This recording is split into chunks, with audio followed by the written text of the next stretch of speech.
My parents declared I'd get nothing from their estate since I had no family to carry on their legacy, so I crafted a plan that left them pleading in the ruins of their choices.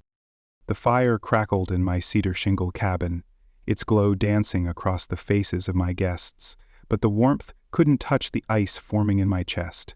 It was Christmas Eve, 2024, in Astoria, Oregon, where the Columbia River meets the Pacific, and the air smells of salt and damp pine. I'd spent my last paycheck on smoked salmon, local Pinot Noir, and a spread that screamed Pacific Northwest pride, hoping to prove I was more than the family's invisible workhorse. My parents, Harold and Diane, sat at the head of my hand-hewn oak table, their eyes scanning my modest home with that familiar mix of pity and disdain. My brother Logan, 31, slouched next to his fiancée, Vanessa, scrolling his phone like he was allergic to conversation. My girlfriend Claire squeezed my hand under the table, her calloused fingers a quiet anchor.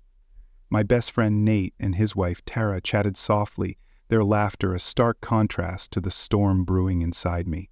Then my father stood, glass raised, and dropped a bomb that shattered my world. "We've updated our will," Harold said, his voice booming over the clink of wine glasses. "Everything, the house, the savings, the hardware store, goes to Logan. It's about the family name, carrying on the legacy." The room went dead silent. Claire's grip tightened, her breath hitching. Nate's fork froze halfway to his mouth. Logan smirked, like he'd won some game I didn't know we were playing.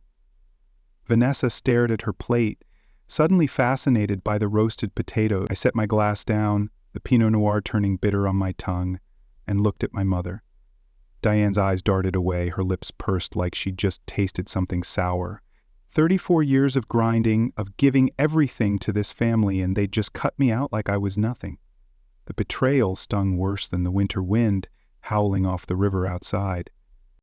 Astoria's a small town, maybe 10,000 souls, nestled where the Columbia spills into the ocean. My cabin sits on a bluff, surrounded by Sitka spruce and Douglas firs, their branches heavy with mist. The river's constant churn is my soundtrack, a low rumble that usually calms me. Tonight, it felt like it was mocking me, echoing the churn in my gut. I'd built this place up from a rundown fisherman's shack, pouring every spare dollar into new windows, a stone fireplace, and a deck where I could watch cargo ships glide past Young's Bay. It's not much, 800 square feet, a bedroom, a loft, and a kitchen that smells like cedar and coffee, but it's mine. Or it was, until my parents decided I didn't deserve a legacy. I'm Ethan Caldwell, the guy who's been holding this family together since I was a kid. I'm not tall, not flashy, 5 or 10 years of manual labor, with hands callous from fixing boat engines and hauling lumber. My brown hair's starting to gray at the temples, and my hazel eyes carry the weight of too many sleepless nights. I'm the guy who shows up, gets it done, and doesn't complain. Claire says I've got a quiet strength, like the river outside. Steady, but ready to carve through rock when pushed. Claire's my opposite in all the best ways, a park ranger with sun-bleached blonde hair, freckles from days spent in the forest, and a laugh that makes my chest ache. She grew up in a trailer park outside Eugene, clawing her way through college on scholarships and grit. She gets me, gets the hustle, gets why I keep my old '99 Tacoma running like a Swiss watch. My parents, though? They're a different breed. Harold's a bear of a man, 6'2", with a gray beard and a voice that carries like a foghorn. He built Caldwell Hardware into a local institution, supplying every contractor from Astoria to Seaside. Diane's the polished one, petite, with sharp blue eyes and a knack for keeping the books, and holding grudges. They're not bad people, but they've got blind spots the size of the Pacific. Logan's their golden boy, always has been. He's got dad's height, mom's charm, and zero work ethic. At 31, he's bounced from one half-baked scheme to another, surf shop music festival promoter, some crypto nonsense that tanked faster than a sinking trawler. Yet they treat him like he's destined for greatness, while I'm just Ethan, the reliable one, the one they call when the bills pile up. Nate, my best friend since our college days, is built like a linebacker, with a quick grin and a quicker temper when it comes to injustice. He's a carpenter now, married to Tara, a nurse with a soft southern drawl and a spine of steel. They're my chosen family, the ones who've seen me at my lowest and never judged. Logan's fiancée, Vanessa, is a mystery. Quiet, with dark hair and a nervous habit of twisting her engagement ring. I don't know her well, but I know she's stuck with Logan, which makes me wonder about her choices. The conflict hit me like a rogue wave. For years, I'd been the one they leaned on. At 13, I was clearing hiking trails in Saddle Mountain State Park, dodging poison oak for $10.00 an hour. By 16, I was a deckhand on crab boats, hauling pots in storms that turned my stomach inside out. Senior year, I pulled 25-hour weeks at a marina while keeping a 3.7 GPA, not because I was some genius, but because I had to. College was worse. Community college by day, lumberyard shifts, then barista gigs until midnight. I lived on black coffee and 4 hours of sleep, studying in the cab of my Tacoma between jobs. That truck, a 99 I bought for $3,000, 0 cents off a fisherman, was my pride. I spent Sundays under it, salt air rusting the bolts, teaching myself to replace alternators and diagnose rattles. Meanwhile, Logan got new surfboards, private tutors, a fully funded trip to Hawaii for cultural enrichment. My wisdom teeth rotted at 17. Parents called it elective. A year later, Logan got $4,000, 0 cents, for cosmetic dental work because his smile mattered.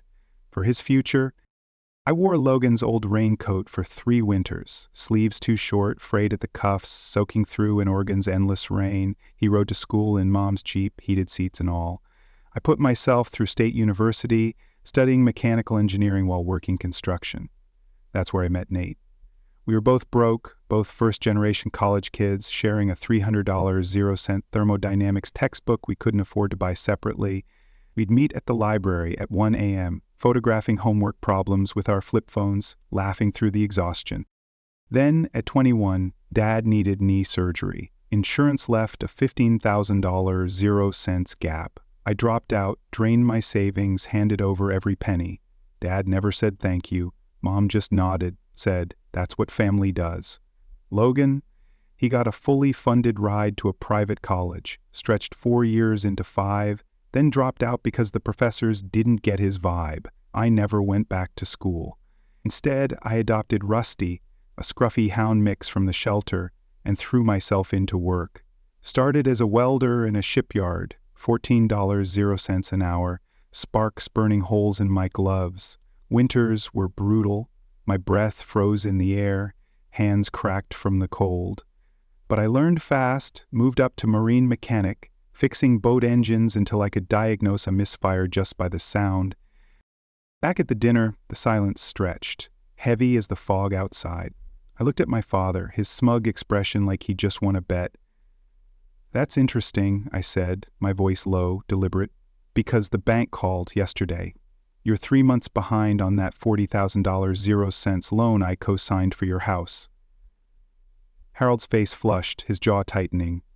Diane's eyes snapped to me, sharp as a hawk's. "That's private family business," she hissed. "So's your will," I shot back, my voice rising, each word a jab.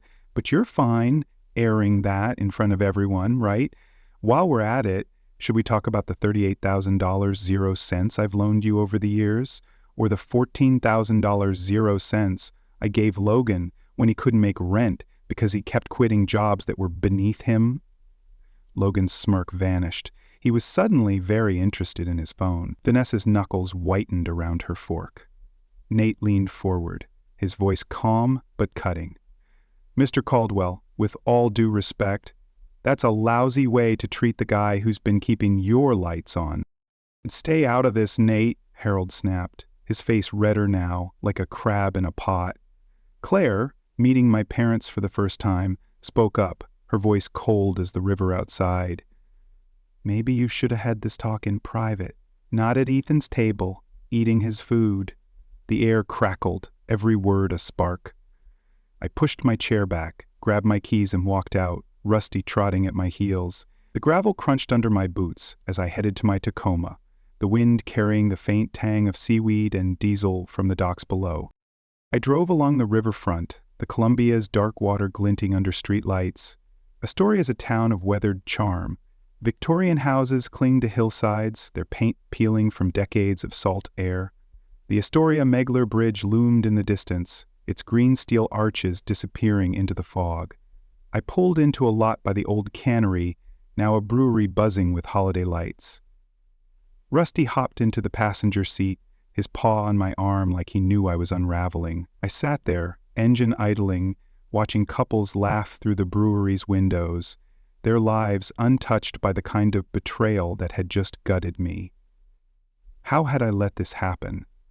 How had I been the family's ATM for so long, only to be tossed aside like a used spark plug? I thought back to the years of bailing them out, $10,000, 0 cents for Dad's second surgery, $5,500, 0 cents for Mom's car when hers died, $3,200, 0 cents for Logan's DUI fines after he rear-ended a tourist's RV, $8,000, 0 cents for his food truck, a disaster selling gourmet kelp tacos that never even opened. Parents sank $25,000, 0 cents into that lease. I covered half the losses when it tanked. I'd saved for a $120,000 0 cents cottage, a fixer-upper with a view of the river. Got pre-approved, had the inspection lined up. Then Mom's emergency dental bill ate my down payment. I was still in my 700-square-foot apartment, windows rattling in every storm because every extra dollar went to them. Claire was waiting when I got back, the cabin quiet, dishes stacked neatly. "Your mom tried to take the salmon," she said, half smiling. "I told her it stays here." I laughed, the sound raw in my throat. Claire's a ranger used to wrangling bears and lost hikers. She grew up in a trailer, put herself through college, and knows the value of a dollar. We met when I fixed her station's generator during a July storm, rain hammering the roof as I wrestled with a fried surf. She brought me coffee every hour, then slipped her number on a park map with a grin. "Not usually my move, but you're worth a shot," she'd said. That was a year ago, and she's been my rock ever since. I sank onto the couch, Rusty curling up beside me. Claire sat close, her hand on my knee. "You okay?" she asked. I wasn't. The numbers ran through my head. $98,000, 0 cents, over 8 years. Every cent to keep them afloat. The yacht they bought with a refinance I co-signed docked at the marina like a middle finger. Logan's $50,000, 0 cents wedding at a coastal resort, while I couldn't afford my student loans. And now, nothing. Not a dime, not a thank you, just a legacy for the brother who's never lifted a finger. I looked out the window. The spruce trees swaying in the wind, their shadows long and jagged. Something shifted in me, like a gear clicking into place. I was done being their doormat, done pouring my life into people who'd sell me out over Christmas dinner. The river kept rolling outside, steady, relentless. I'd been like that river, carving through their chaos, but rivers don't just flow. They flood, and I was ready to flood. What came next wasn't revenge, not exactly. It was justice, cold and calculated, like the Pacific in winter. I'd spent years keeping them afloat, but they'd picked the wrong horse to bet on. Logan's smirk, my parents' smug certainty. They thought I'd roll over like always. They had no idea what was coming. Neither did I, not fully. But as I sat there with Claire and Rusty, the path ahead felt clear for the first time in years. They'd pushed me too far, and now they'd see what happens when the guy who's always said yes finally says no. The salt air stung my face as I stood on my apartment's rickety balcony, the Columbia River churning below like it was trying to outrun my thoughts. It was January 3, 2025, 9 days after my parents, Harold and Diane, gutted me at my own Christmas Eve dinner in Astoria, Oregon. Their words still burned. Everything. House, savings, their hardware store, going to my brother Logan, the guy who couldn't hold a job longer than a summer tide. I had given them $98,000, 0 cents over 8 years, bailed out their emergencies, co-signed their loans, and they'd cut me out like I was driftwood. But that night, driving my '99 Tacoma along the cliffs with my Hound mix Rusty beside me, something snapped into place. I was done being their doormat, done letting them bleed me dry. The river outside my window didn't just flow, it carved canyons, and I was ready to carve my own. Astoria woke early, the docks humming with fishermen hauling crab pots under a sky heavy with January gray. My 700-square-foot apartment, perched above a seafood market, smelled faintly of fish and cedar. The walls were thin, the windows rattled in coastal storms, and the radiator hissed like it was plotting revenge. But it was mine, paid for with sweat from years as a marine mechanic, fixing boat engines until my hands were black with oil. I'd turned it into a refuge, with Claire, my girlfriend, who'd moved in just before Christmas. Her park ranger boots sat by the door, next to a shelf of field guides and a quilt her grandma made. Rusty's dog bed took up half the living room, his snores a steady rhythm against the distant crash of Pacific waves. I sat at my kitchen counter, a chip mug of coffee in hand, staring at a spreadsheet I'd built on my ancient laptop. The numbers didn't lie: $38,000, 0 cents to my parents for their emergencies, dad's surgeries, mom's car, a leaking roof, $14,000, 0 cents to Logan for his DUI fines, and that idiotic food truck selling gourmet Celt tacos that never even opened, another $46,000. 0 cents. In payments on loans I'd co-signed, including the $40,000 0 cents reverse mortgage they were now defaulting on. Total $98,000, 0 cents. That was a down payment on a house, a finished degree, a life I'd never had because I'd been too busy funding theirs. My jaw clenched as I taped the spreadsheet to the fridge, a reminder of what I'd never do again. Claire padded into the kitchen, her blonde hair still messy from sleep, and slid her arms around me. "You're up early," she said, her voice soft but sharp with concern. She'd been there that night, seen my parents' betrayal, and stopped my mom from swiping the leftover salmon. Claire grew up in a trailer outside Eugene, put herself through college, and knew what it was to scrape by. She was a park ranger now, all grit and freckles, with a laugh that could cut through Astoria's fog. We'd met when I fixed her ranger station's generator during a July storm. Rain hammering the roof as she handed me coffee and a grin. "You're not usually my type," she'd said, "but you've got good hands." I was hooked. "I'm done with them," I said, nodding at the spreadsheet. "No more." Claire squeezed my shoulder. "Good. You've got us now. Me, Rusty, Nate. That's your family." Rusty, hearing his name, thumped his tail and nosed my knee. I scratched his ears, his brown eyes steady, like he was saying, "We've got this, man."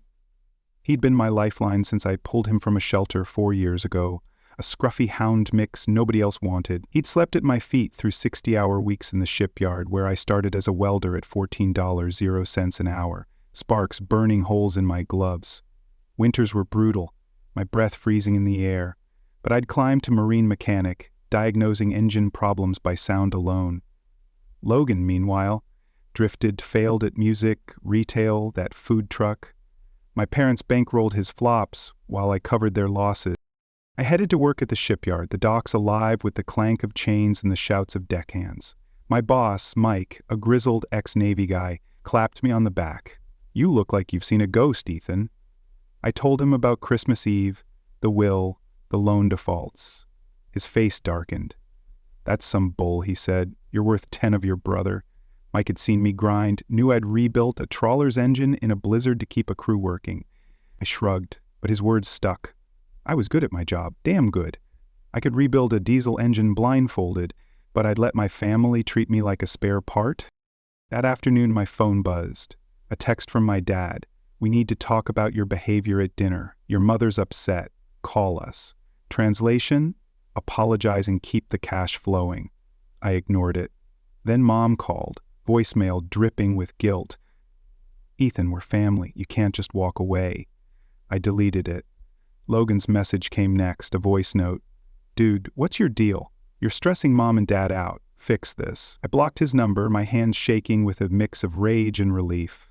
For the first time, I wasn't running to their rescue.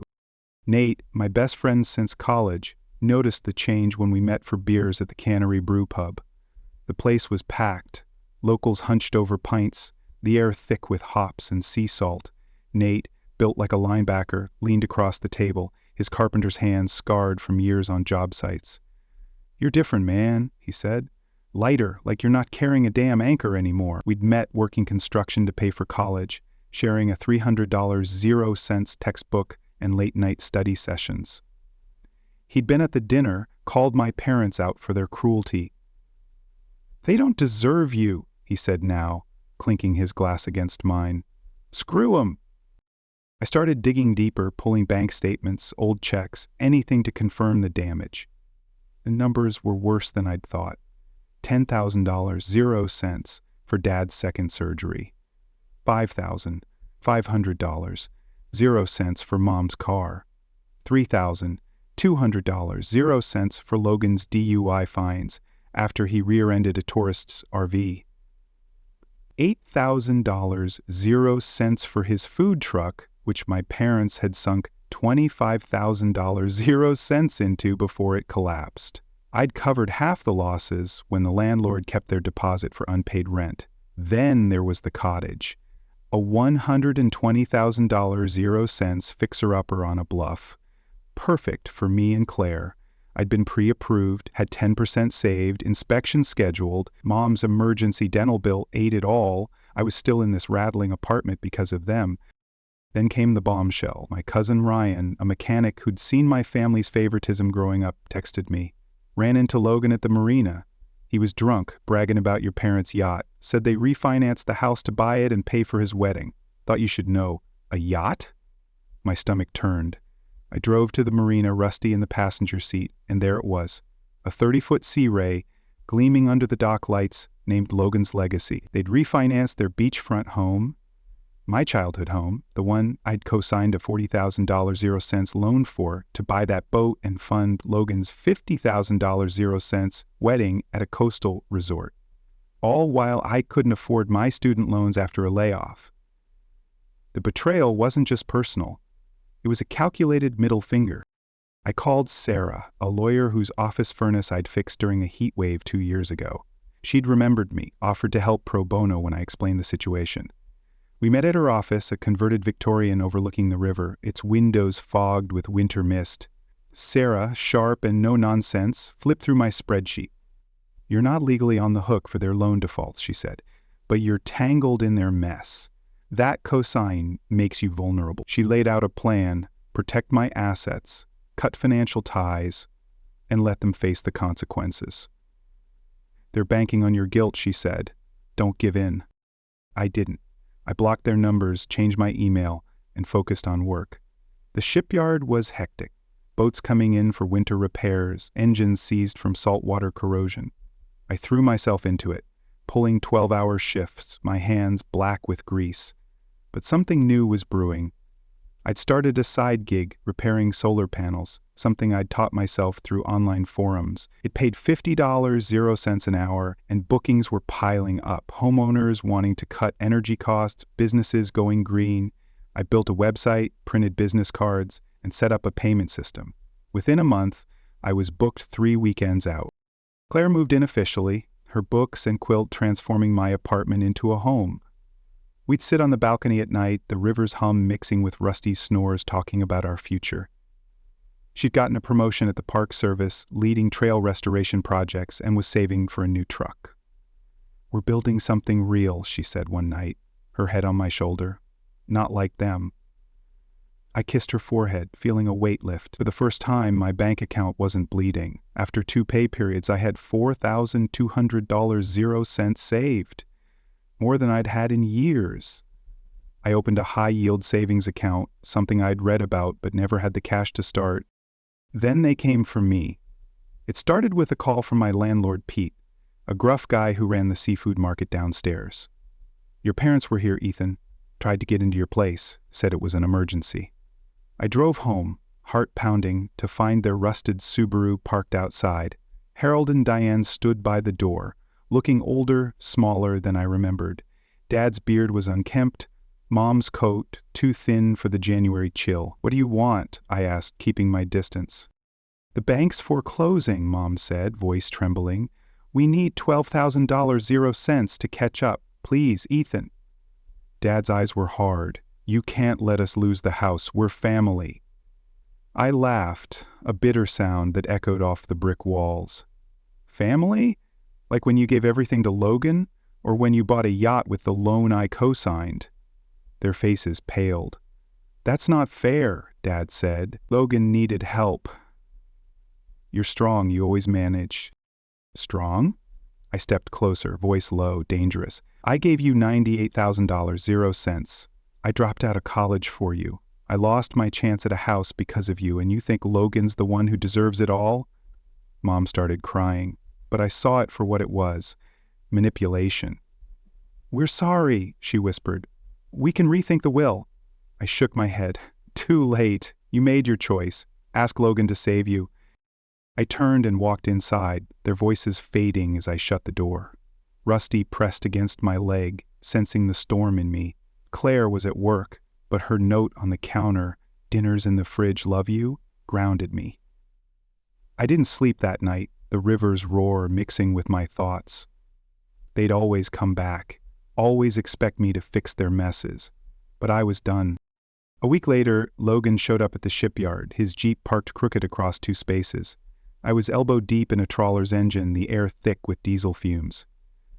You're screwing us over, he shouted, drawing stares from the crew. Mom and Dad are freaking out because of you. I wiped my hands, stepped close, and said, You've taken enough, get out. My boss Mike appeared, arms crossed. Leave or I call the cops. Logan stormed off, but not before spitting, You'll regret this. The threat lingered, a shadow in the fog. I started noticing things, a strange car idling near my apartment, a voicemail from an unknown number. You can't hide forever. My gut told me Logan was behind it. Maybe with my parents' blessing. They were desperate, and desperate people do ugly things. I told Sarah, who filed a restraining order against Logan, citing harassment. They're spiraling, she said. Stay sharp. I threw myself into my side gig installing solar panels on coastal homes, their cedar roofs slick with moss. The work was steady, the pay better than the shipyard. I saved $10,000, 0 cents, in 2 months. Enough to enroll in night classes to finish my mechanical engineering degree. Claire quizzed me with flashcards, her laughter cutting through my stress. You're going to crush this, she said, and I believed her. School wasn't easy at 34. Kids half my age stared like I was a fossil. But I had experience they didn't. I had fixed real engines, not just studied them. My professors noticed, one asking me to guest lecture on marine systems. Then the hammer dropped. Ryan's hired a lawyer. They're claiming you promised to cover their mortgage forever.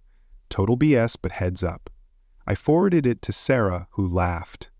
They've got nothing, she said. No contract, no proof. They're grasping. But the audacity burned. They'd refinanced their house for a yacht, for Logan's wedding, and now they were suing me? I drove to the marina again, staring at that damn boat, Logan's legacy. Part of me wanted to sink it, let the river claim it. Instead, I took a photo and sent it to Sarah. Evidence, I said. The harassment escalated. My parents showed up at a job site, a restaurant where I was installing solar panels. The owner, a friend of Mike's, told them to leave or face trespassing charges. Then Logan tried again, cornering my apprentice Joey in the shipyard parking lot, demanding my schedule. Joey, a scrappy kid, told him to screw off. The third time they all showed up, Harold, Diane, Logan, yelling as I worked on a dockside crane. You're killing us, Logan screamed. Mike called the police, and they scattered like roaches. I kept building. My side gig became a business, Caldwell Solar Solutions. I hired Joey as my first employee, taught him the ropes. We landed a contract with a local winery, retrofitting their entire estate. My savings hit $15,000, 0 cents. Then $20,000, 0 cents. Claire and I moved to a small house on a hill, a 1,600 square foot fixer-upper with a view of the river. Nothing fancy, peeling paint, a leaky porch, but it had a yard for Rusty and a garage for my tools. We turned the spare room into a study, my textbooks next to Claire's field guides. I graduated with a 3.9 GPA. My final project, a solar-powered cooling system for fishing boats, winning a department award. The bank foreclosed on my parents' house 6 months after Christmas. Ryan kept me updated. They fought it, claimed predatory lending, even tried to sue me for a verbal contract. Their lawyer bailed when they couldn't pay his retainer. They ended up in a 1-bedroom apartment near the highway, a converted motel with flickering lights. Dad's health tanked. Another surgery, no insurance. Mom lost her bookkeeping job. Logan's fiancée Vanessa dumped him after catching him with a bartender. She took their condo, the cars, everything. Logan, broke, and $80,000, 0 cents in debt from bad crypto bets, crashed with my parents until they kicked him out after a month. I didn't gloat. I didn't have to. My life was soaring. The renewable energy firm that hired me after graduation doubled my salary. Caldwell Solar landed a deal with a chain of coastal hotels, tripling our revenue. I bought a 19 Tacoma, paid cash, no loan. Claire got promoted to lead ranger, her programs for kids drawing national grants. Last spring, I took her to a secluded cove on the coast where the cliffs dropped sharp into the Pacific. Rusty wore a bandana, the sun sank red into the water, and I pulled out a ring. Simple, silver, like us. She said yes before I finished asking, tackling me into the sand. We're planning a small wedding, just friends, at a state park with a barbecue and a bonfire. Then, a year after the foreclosure, they came back. I was in my garage, tuning my truck, when Claire called from the porch. "Ethan, your parents are here." I stepped outside, the river glinting behind our house. They stood by a battered Corolla, Harold's shoulders stooped, Diane's face gaunt. "We're losing our place," Mom said, voice breaking. "We need help. Just a room until we're back on our feet." I crossed my arms. "Where's Logan?" Dad looked away. "He's gone. We don't know." I nodded. Slow, deliberate. "You chose him. You bought a yacht, threw him a wedding, cut me out. I gave you $98,000, 0 cents, and you gave me nothing. Ask Logan." "You let us be homeless?" Dad roared, but his voice cracked, weak. "You did this to yourselves," I said, turning back to the house. "You're not my problem anymore." Claire met me at the door, her eyes soft but proud. "You good?" she asked. I looked back at the river, its current steady, unstoppable. "Yeah," I said, and meant it. We walked inside, Rusty at our heels, and I felt it, a flood of freedom washing away the weight of their choices. They'd bet on the wrong horse, and I was finally running my own race.